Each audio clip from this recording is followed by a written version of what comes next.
Você sabia que só no Brasil o número de matrículas de estudantes com algum tipo de deficiência ou transtorno cresceu 48% em apenas um ano? Como as redes públicas estão se preparando para esse cenário de inclusão? Já pensou sobre isso? Olá, ouvintes. Eu sou Marcos Tadeu, assessor pedagógico na Saber Educação e host do seu podcast oficial sobre gestão pública. A inclusão escolar deixou de ser um tema periférico para se tornar um dos grandes desafios e oportunidades da educação pública no Brasil. Hoje, um em cada 31 crianças nasce com algum autismo e 2 milhões de pessoas vivem com TDAH em nosso país. Esse contexto já está impactando diretamente as redes municipais de ensino, que precisam buscar estratégias pedagógicas, formações de professores, além de políticas públicas e investimentos para garantir acesso e aprendizado de qualidade para todos os estudantes. Nesta semana, colocamos em foco a educação inclusiva na rede pública, que é um grande desafio, com especial atenção às crianças com transtornos com TDAH, autismo e dificuldades de aprendizagem. E para conversar sobre esse tema, hoje recebemos aqui ela que é consultora em direitos da criança e do adolescente, especialista em educação, políticas de gestão pela qualidade, além de ter atuado como secretária municipal de educação, a professora da rede pública, Josevanda Franco. Seja muito bem-vinda, professora. Fique à vontade, os nossos microfones são seus. Quem é a professora Josevanda? Eu sou uma professora de nascença, né, e tenho 48 anos dedicados à educação, tanto pública quanto privada, e atualmente me encontro na condição de consultora da Unesco, atuando junto ao Ministério da Educação, né, de forma mais direta, à SECADI. E a inclusão tem sido, né, uma problemática, e aí eu gostaria de dizer que para muitos é problemática, para mim é um grande desafio, né, que nós precisamos enfrentar com profissionalismo, com cientificidade e, acima de tudo, com engajamento. Então, hoje eu me coloco nessa condição, não é, depois de tantos anos de serviços prestados à educação, não é, na condição de retribuir à sociedade brasileira e, notadamente, às crianças com demandas educacionais diferenciadas, tudo aquilo que eu consegui, não é, acumular de conhecimento. É. E com o passar dos anos, professora, é muito recorrente que nós possamos nos identificarmos com determinadas temáticas. Sim. Nós sabemos que a inclusão ela é um leque ali de potencialidades. Temos ali diversas patologias presentes dentro desse universo escolar. Como que a senhora vislumbra um trabalho docente, um trabalho de gestão, nesse sentido de atender com especial atenção esse público que necessita de estar aí integrado na sociedade? Primeira coisa que a gente precisa compreender, Marcos, é do ponto de vista conceitual, né? Quando a gente fala de inclusão, a gente pressupõe necessariamente uma relação dialética. Você só precisa incluir quem estava excluído. Então, dialeticamente falando, a exclusão é a tese e a inclusão é a antítese. O que nós precisamos é chegar a uma síntese que possa permitir que crianças e adolescentes com demandas educacionais diferenciadas, independentemente da condição, né, tenham acesso a uma educação. E a uma educação de qualidade, desde que se respeite as suas habilidades e competências acumuladas. É importante que a gente compreenda que a educação, o que a gente chama de inclusão, é um guarda-chuva gigantesco, onde estão vários outros elementos relacionados, né, à necessidade de escolarização. Não apenas as crianças, as chamadas crianças especiais, né? Eu nem uso esse termo porque toda criança é especial. Toda criança é especial. Mas nós temos crianças que apresentam uma demanda educacional diferenciada. Então, o trato com essas crianças também precisa ser diferenciado. Né? Nós temos dentro da inclusão a educação quilombola, a educação indígena, a educação para jovens e adultos, né? A educação para as relações étnico-raciais e a educação especial. Então, dentro desse processo, é preciso definir o que é inclusão e o que é educação especial. Então, a inclusão é exatamente esse guarda-chuva onde estão várias modalidades, né, da educação, inclusive a educação especial.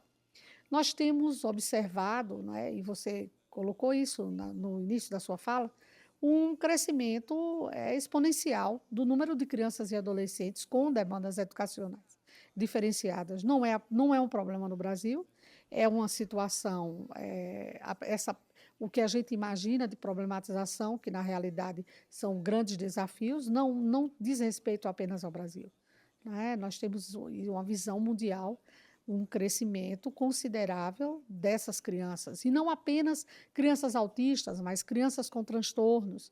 Pela primeira vez, o censo de 2022 perguntou, né, sobre crianças autistas com laudo na escola, né? Nós temos um quantitativo que ultrapassa 2 milhões. Ora, se a pergunta é com laudo, imagine as que não têm laudo. Até porque é preciso garantir a todas as crianças e a todos os adolescentes a condição de estar na escola, independentemente da existência do laudo ou não. A legislação brasileira já não permite, né, que o laudo apareça como um indicador para dificultar a presença de crianças e adolescentes nessa condição diferenciada. Então, o mundo inteiro vive esse desafio, e não apenas o Brasil. A que a senhora atribui esse crescimento nos últimos anos? Quando nós olhamos aí pelo esse ponto que a senhora está trazendo em relação aos laudos, significa que aí está sendo mapeado. E Sim, tem uma outra parcela aí, como a senhora bem sim. trouxe, que não estão dentro desse mapeamento.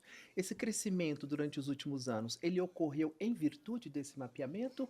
Onde estariam esses jovens, essas crianças nos últimos anos? Pronto. Eu costumo dizer assim, nos meus 400 anos de experiência na educação, eu tenho observado, né, algumas situações que são interessantes e que a gente precisa apontar, refletir para compreender, né? Primeiro, é óbvio que a facilidade dos laudos, né, a chegada e ampliação dos processos de cientificidade, de identificação de crianças com demandas educacionais diferenciadas contribui. Nós temos hoje uma rede de saúde que funciona muito melhor do que funcionava há 30 anos atrás, né? Na minha infância, eu nem lembro da existência de um neuropediatra, né, de um psicopedagogo. Então, evidentemente que a cientificidade produziu, não é, gestou novos profissionais com competências diferenciadas, certo? Mas é óbvio que há um crescimento no nascimento. Se nós observarmos, por exemplo, o Brasil tem pouquíssimas referências históricas de 20 e 30 anos atrás, mas os Estados Unidos têm uma referência, né, o CDC tem uma referência de 2004. Para cada 166 crianças nascidas nos Estados Unidos em 2004, né, uma era autista. Hoje, nós estamos com 36 crianças. Para cada 36 crianças nascidas, 20 anos depois, uma é autista. Na Califórnia, para cada 19. Então, há um crescimento exponencial, sim. A pergunta que não quer calar é: por quê? Como? Né? São duas perguntas, uma de natureza filosófica, como, e uma de natureza científica, o porquê. Essas respostas nós ainda não temos, né? Evidentemente que de vez em quando aparece alguém para chutar sem nenhuma base científica, como nós tivemos no começo da semana, né, uma manifestação do presidente americano responsabilizando o Tilenol pelo aparecimento do autismo, né? A OMS já se manifestou que não há nenhuma fundamentação científica a respeito disso, mas existem inúmeras teorias, né? O hormônio das proteínas, né? O estresse da vida urbana, mas não há nenhuma comprovação de cientificidade que justifique o crescimento de crianças com autismo, por exemplo. E diante desse crescimento aí, olhando agora para as instituições escolares ali, como que essas redes elas estão articuladas para enfrentar esses desafios? Quais são esses principais desafios para as redes? Pronto, primeiro, a formação, né? Nós temos ainda um país cujos currículos de formação inicial não se aprofundaram nessa questão, né? Nós temos currículos universitários que sequer tratam da educação especial. E a educação especial está estabelecida como modalidade de ensino desde 1996. Mas nós temos universidades ainda com currículos da década de 90. Então, a formação do profissional, e eu não falo somente do professor, mas do profissional da educação, de todas as pessoas que operam a escola, desde a merendeira até o porteiro, desde o professor, a gestão pedagógica. Então, esse é o primeiro grande desafio, né? O segundo grande desafio que se apresenta é o estabelecimento de um processo de articulação e de intersetorialidade. O próprio Estatuto da Criança e do Adolescente é muito claro quando ele define que qualquer política de atendimento à criança e ao adolescente não pode prescindir da articulação e da intersetorialidade. A escola, ela não é um fim em si mesmo, né? Nós precisamos pensar nisso todo o tempo. Então, não dá para a gente pensar numa escola de qualidade que não tenha esse processo de articulação e de intersetorialidade. Então, dentro desse universo dos desafios, né, a formação do professor, financiamento, né, as redes públicas, elas se sustentam basicamente com os recursos que são destinados tanto pelo MDE, né, pelo recurso que é do próprio município, da ordem de 25%, no mínimo, e pelo financiamento da União, né, através do FNDE e do Fundeb. Então, esses recursos, eles não são suficientes para um investimento que a educação especial exige. Não apenas na formação, mas na produção de material, né, na construção das salas de recursos multifuncionais. Então, tem todo um arcabouço de financiamento que precisa ser repensado. Evidentemente que a gente tem recursos do próprio Fundeb que podem ser utilizados, os recursos do MDE, os recursos dos vários financiamentos de dinheiro direto na escola, né, o recurso do PDDE de acessibilidade, né, mas é preciso compreender que é muito pouco. E uma coisa que é importante, é algo muito recente. É muito recente, Marcos. Se a gente observar, a escola de 20 anos atrás, ela tinha uma outra característica. Quando eu faço formação do professor, eu gosto sempre de dizer, olha, a escola que você estudou não existe mais. Não pega a escola que você estudou como referência, porque ela não existe. Hoje você tem uma escola multifacetada, uma escola multidisciplinar, uma escola que exige, não é, multiprofissionais, né, a presença dos psicólogos, dos assistentes sociais. Então, a composição dos operadores da escola mudou radicalmente e eles precisam de formação, né? Uma outra coisa também, um outro desafio que é importantíssimo é o material. Acho que é nesse ponto mesmo que eu queria aqui para a gente colocar em algumas caixinhas. Sim. Primeiro eu quero voltar um pouquinho na questão da formação de professores, depois eu quero falar ali rapidamente de financiamento e voltamos para essa estrutura aí, seja de materiais ou de infraestrutura Uhum. propriamente ditas. Na questão da formação de professores, a senhora vê espaço para uma formação efetiva em parceria com entes privados? Com certeza. A articulação é a base de todo o processo da escola. O processo pedagógico, a escolarização, ela depende dessa articulação. Existem determinadas demandas da escola que a escola não tem nem fôlego, nem competência técnica para atender. Então, o sistema de garantia nós temos no Brasil, em função, em razão do Estatuto da Criança e do Adolescente, nós temos um sistema de garantia e defesa de direitos da criança e do adolescente que é definido pelo próprio artigo 227 da Constituição. No caput do artigo está bem claro, é dever da família, da sociedade, do Estado, garantir que todas as condições sejam disponibilizadas para o desenvolvimento integral de crianças e adolescentes. Ora, quando a gente fala de desenvolvimento integral, não estou me referindo somente à educação, mas a um conjunto, né, de competências e habilidades e de disponibilidade de serviços que precisam estar à disposição para que isso se materialize. Então, evidentemente, né, essa questão da formação do professor, da formação dos operadores da escola, ela é decisiva. E, como eu falei anteriormente, há muitas academias, muitos cursos superiores que não trabalham essa questão ainda. Não é? Então, o que é que acontece? vai para a formação continuada os elementos que deveriam ter sido trabalhados na formação inicial. Então, a formação continuada acaba sendo prejudicada por ter que fazer essa formação inicial. E o que a gente chama de formação inicial? Aquela que propõe e que apresenta aos profissionais, não é, toda a parte conceitual, toda a estrutura doutrinária, não é, para que a gente chegue à formação continuada para responder a pergunta que não quer calar. Nós temos, olha, eu costumo dizer sempre assim, todo mundo já sabe o que Vygotsky disse, Piaget. todo mundo já sabe o que Piaget disse, o que Paulo Freire disse, o que Dermeval Saviani disse, todos os grandes pensadores, Montessori, todos os grandes pensadores da educação, né? Mas como traduzir isso em práticas Pronto, efetivas? como fazer? Agora essa é a pergunta que não quer calar. Um professor pergunta como eu faço um plano de ensino diante de uma classe que tem 20 alunos, né, que nós chamamos de típicos, né, dentro de um padrão de desenvolvimento customizado, né, pela sociedade brasileira, aceito, projetado, e 5 crianças que se apresentam de forma totalmente neurodivergente, ou seja, que têm padrões de aprendizagem completamente diferentes, né? Professor, muito bacana. Acho que a gente poderia ficar aqui mais algum tempo falando sobre esse ponto especificamente, mas eu quero avançar na próxima caixinha do financiamento. Então, Sim. quando nós olhamos aqui para os gestores, eles estão ali preparados para lidar com esses recursos e aplicá-los de forma efetiva para garantir aí esse processo de aquisição do conhecimento, de ampliação de repertório cultural desses estudantes? Então, voltamos para a questão da formação.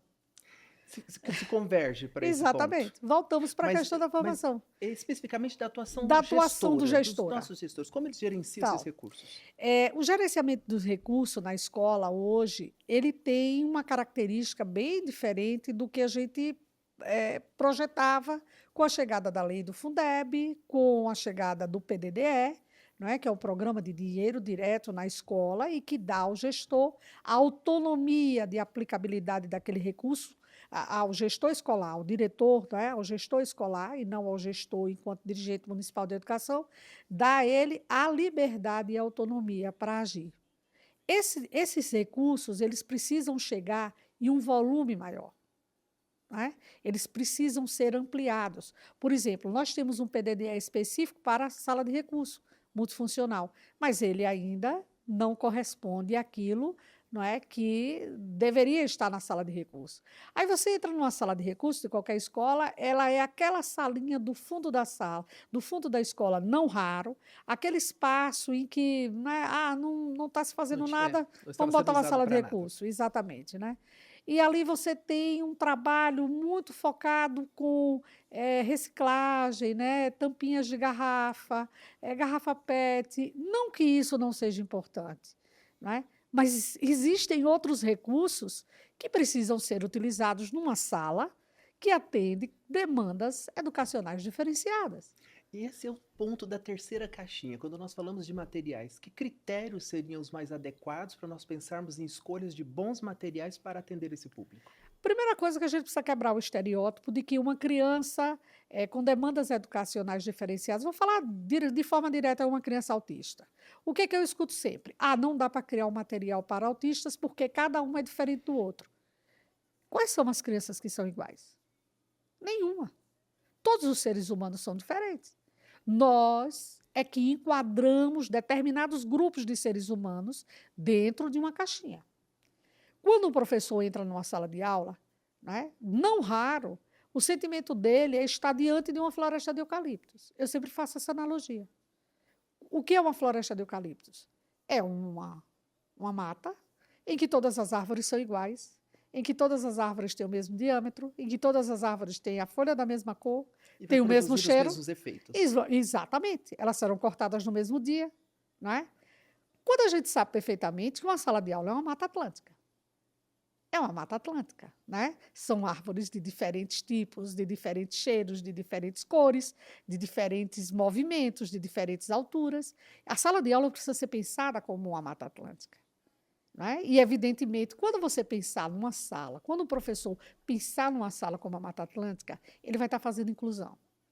Mas o processo de inclusão, ele depende das acessibilidades. E aí a gente passa para uma caixinha extremamente complexa, porque você precisa mudar todos os dias. E o tal do planejamento pedagógico engessa, a matriz curricular engessa, né? Os procedimentos educacionais, eles são muito engessados. Eles são prontos, são montados, mesmo antes do professor conhecer a turma. Porque o planejamento é sempre feito antes do início do ano. A gente precisa começar a pensar numa sala de aula colaborativa, numa sala de aula em que todos os alunos possam contribuir com todos os alunos, e inclusive com o próprio professor. A melhor forma de você aprender, a melhor forma de um adolescente, uma criança aprender, provavelmente não é com um adulto, mas com alguém que tenha níveis compatíveis de faixa etária, de interesses, né?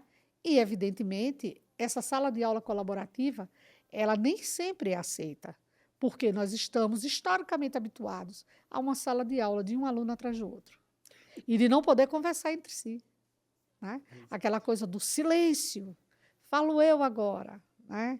Agora vocês vão me ouvir. Paulo Freire trazia ali Então, nos já seus trazia isso estudos de uma forma, né, muito magnífica. significativa. Exatamente. Então, professora, nesse sentido, quais seriam os possíveis caminhos aí para nós pensarmos trilhas que incentivem a inovação desses professores? Sabemos que a questão cultural deles em relação a essa temática da inclusão e a sensibilidade também para acolher de forma não só afetiva, mas técnica e profissional esses estudantes é extremamente importante. Mas então, olhando para a inovação, como a gente poderia traçar melhores caminhos? Primeiro, precisa perder o medo da mudança. Gabriel Garcia Marques tem uma frase que eu gosto muito, ele dizia que a pior massa humana produzida é aquela que tem medo. Ponto. O medo da mudança. Precisa mudar. A educação brasileira precisa mudar. Precisa mudar os processos educacionais, precisa mudar os processos avaliativos, precisa estar mais próximo do campo de interesse do aluno. Isso interessa para o aluno. Isso aqui é importante diante das habilidades que ele já traz. Isso aqui vai promover novas competências. E o que afinal é a aprendizagem? Aprender é apenas saber que a Menofis IV fez uma reforma monoteísta de culto a Atom no Novo Império? Isso é importante? Provavelmente contribuir para uma cultura geral, né, e para a compreensão do que foi o papel do faraó no Egito e tudo mais. Mas quando um aluno autista aprende a pedir a ir no banheiro, isso é aprendizagem. Isso é significativo, porque isso gera autonomia. Então, a concepção de aprendizagem precisa ser ampliada. E a aprendizagem, ela precisa ser moldada à demanda do aluno, à capacidade de compreensão dele. Uma das principais violências que a escola brasileira produz é de não respeitar a capacidade de aprendizado dos alunos. Simplesmente aquilo entra porque está no programa e o aluno precisa aprender. Só que para crianças autistas, por exemplo, o campo de interesse dele é completamente diferente. Ele pode não se interessar hora nenhuma por aprender a tabuada, ou pode se interessar com hiperfoco na tabuada. Ele pode não se interessar hora nenhuma em aprender a ler, ou pode se interessar com hiperfoco na leitura. Então, o que a gente precisa entender é essa modulação da aprendizagem, a modular a aprendizagem de acordo com a demanda do aluno. Quando eu falava isso em sala de aula, eu passei muitos anos sendo professora de didática geral e, portanto, formando professores. Quando eu falava isso em sala de aula, era assim, voz geral da parte dos alunos assim. E se o aluno não aprender? Não existe a possibilidade de o aluno não aprender, porque toda Aprender o criança quê? aprende. A grande dificuldade que nós enfrentamos é o que eu quero que ela aprenda. Exatamente. Né? Esse campo de interesse que nunca foi observado, por exemplo, eu nunca aprendi a tabuada. A tabuada nunca foi meu campo de interesse. A primeira coisa, olha, na minha visão, Marcos, uma teoria que qualquer professor precisa ter um domínio muito forte sobre ela é a teoria das inteligências múltiplas de Harold Gardner. Gardner. Vá por ele que dá certo. Entendeu? Entenda qual é o campo de inteligência de cada um dos seus alunos. Sinestésica, espacial. Espacial, entendeu? Histórica.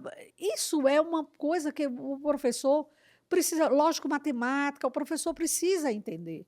Quando o professor tem esse domínio, né, a aprendizagem passa a ser modulada. O que é aprendizagem para mim pode não ser para o aluno. E essa questão da aprendizagem modulada, ela é muito antagônica ao modelo estrutural que a senhora trouxe aqui que nós temos hoje. E aí me veio aqui na cabeça algum insight em relação à avaliação que também esteve presente na sua fala, que é olhar para as avaliações de larga escala. Há uma preocupação muito grande dos professores e até mesmo de forma legítima uma reclamação nesse sentido de como que eu vou entregar resultados se há especificidades aqui e processos que são avaliados não na perspectiva que deveriam ser para esse público especificamente da educação inclusiva.